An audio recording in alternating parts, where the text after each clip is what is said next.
So I wanted to be clear and explain fully the reason that I sold my business. I know it's easy to assume, well, if you were making money and things were going well, why give it up?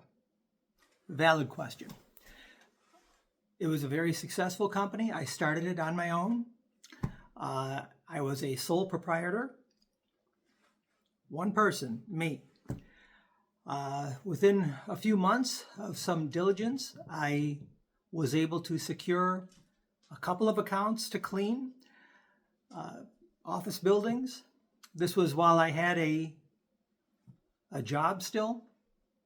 And before I knew it, I had obligations that would take me from 4 o'clock in the evening until about midnight or 1 a.m. to finish, all by myself, sole proprietor.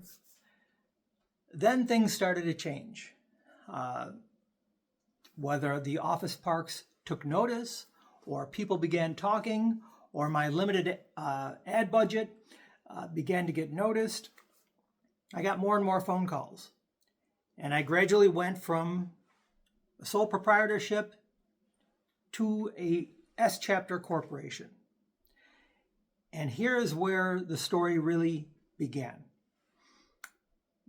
I brought my mom and dad on full time. I was able to replace their salaries at their respective jobs to come and work with me to grow this enterprise. And that's exactly what we did. By 1995, I was turning away business. I had 40 employees at my peak. I felt guilty when I got married and went on my honeymoon.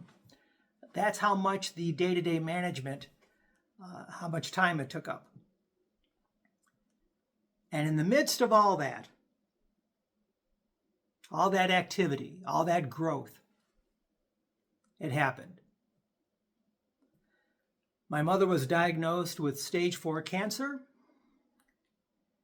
and her oncologist was very candid with me on the outlook for her. I remember standing there in the doctor's office. My mom was seated, getting the news, taking it in.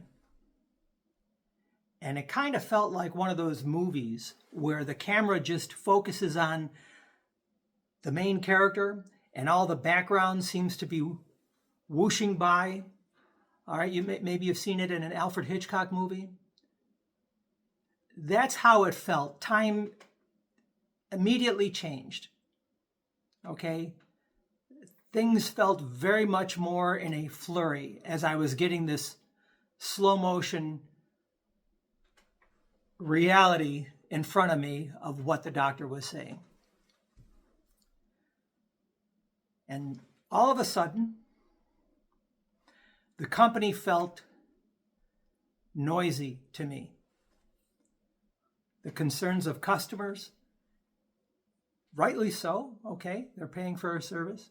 The demands of your clientele list, employee scheduling. Can I have off this day? I'm calling in sick.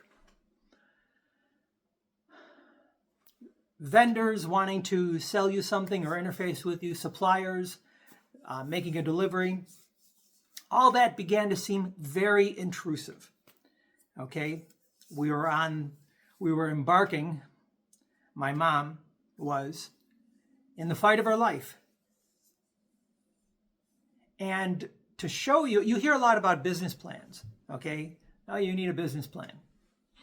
There's no plan that prepares you for this, okay? Small family-run company. To show you how I didn't know what my next step would be, I contacted my accountant. Again, I had over 40 employees, extensive payroll, and I needed someone to bounce ideas off of. I talked to my accountant. I asked him, is it feasible? Can I send termination letters to all my clients, the customer portfolio that we had, saying thank you for your business. Due to these circumstances, we're going to be closing our doors and we will provide you with a 30, 45, 60-day notice to transition out of your building and have you find a cleaning service or a company that would take care of your needs seamlessly. We weren't strictly a cleaning company. I call it a facilities management company. Oftentimes there were requests, do you know anyone that could paint these offices? We could do it. Hired a bunch of people to help me paint.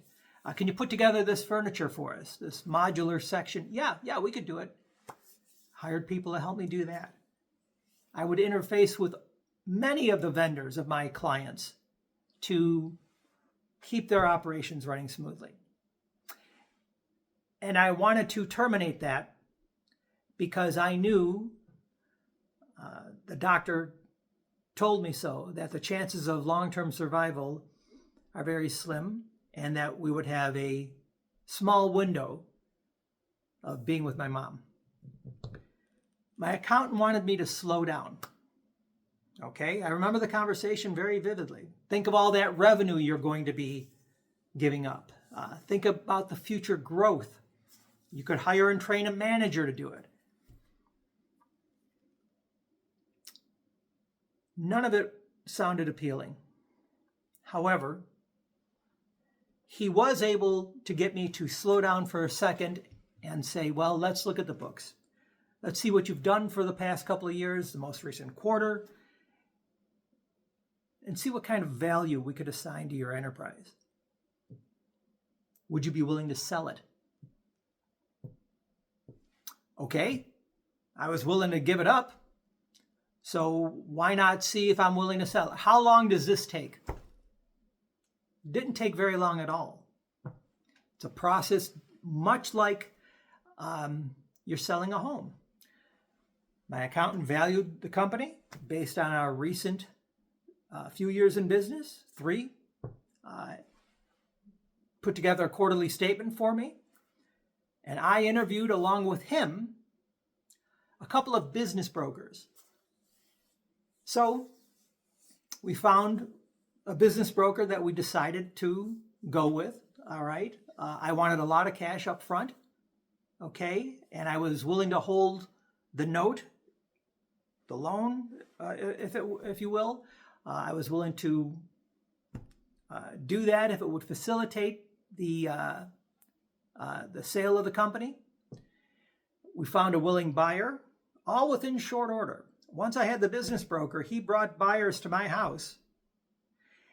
And I was able to interview them. They were able to interview me. Well, what do you do on this night? How many nights a week are you working? How many people are you managing?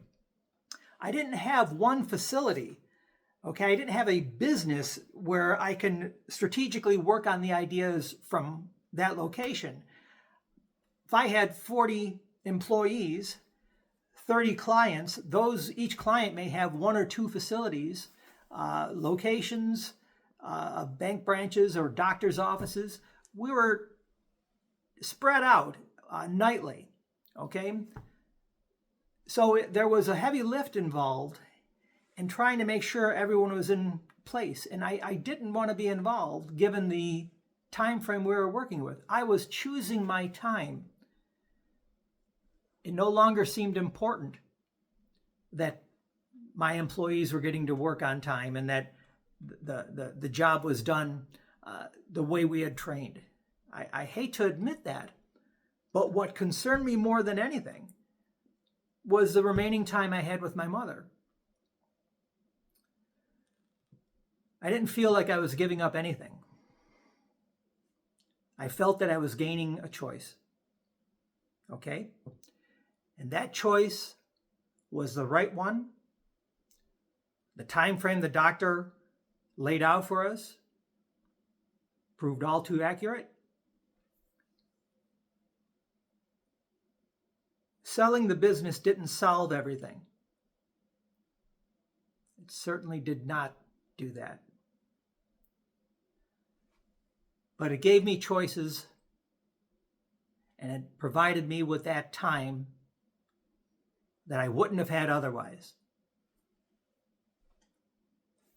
And that's what I mean when I said I had no regrets.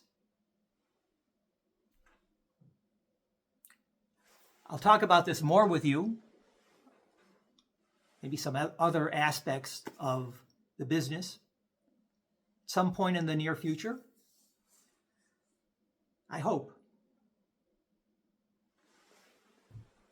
Maybe.